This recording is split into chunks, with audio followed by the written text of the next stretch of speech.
Je me rappelle dans ma classe à l'école de médecine, nous étions 34. Mais actuellement, il n'y a que 9 qui restent dans le pays en train d'exercer.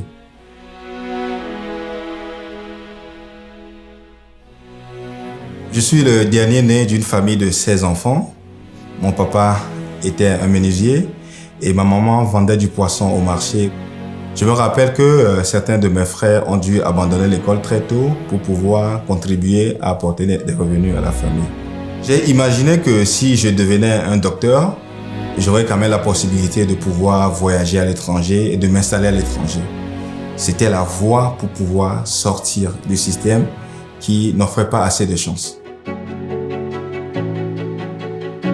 En 2010, Mercy Ship est venu au Togo pour une mission de 10 mois. Et j'ai été sélectionné pour participer à un programme de formation en chirurgie de la cataracte. Il s'agit d'une technique qui est quand même assez révolutionnaire à l'époque, qui permettait de pouvoir opérer dans les conditions des pays à revenus modestes.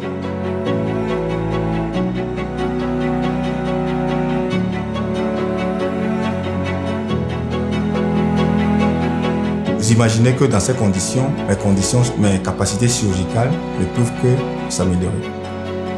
Donc j'ai décidé à partir de ce moment de pouvoir servir mes populations et mettre mes capacités à disposition de ces populations qui en ont besoin.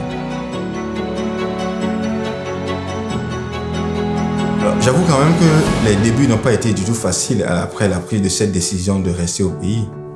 On avait les mêmes conditions de travail qui ne nous permettaient pas d'exercer avec facilité.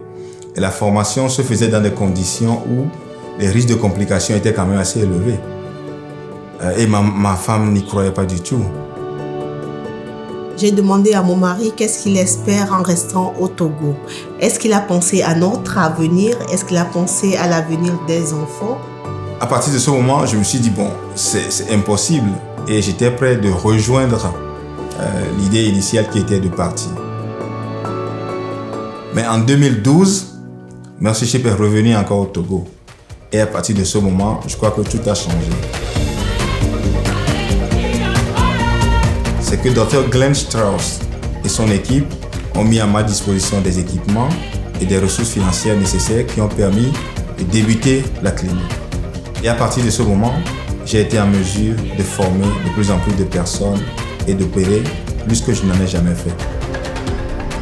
Et actuellement, je suis une optométriste et je travaille en plein temps avec Abraham et je partage sa vision également.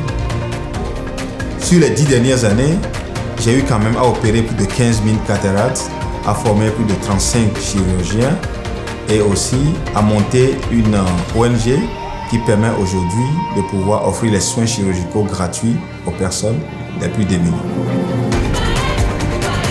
Jusque-là, je pense que je me suis lancé sur la voie et on a commencé par avoir quelques résultats.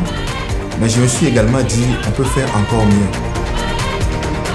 Sur les 3 prochaines années, nous ambitionnons de former environ 18 chirurgiens ophtalmologistes vraiment assez réputés.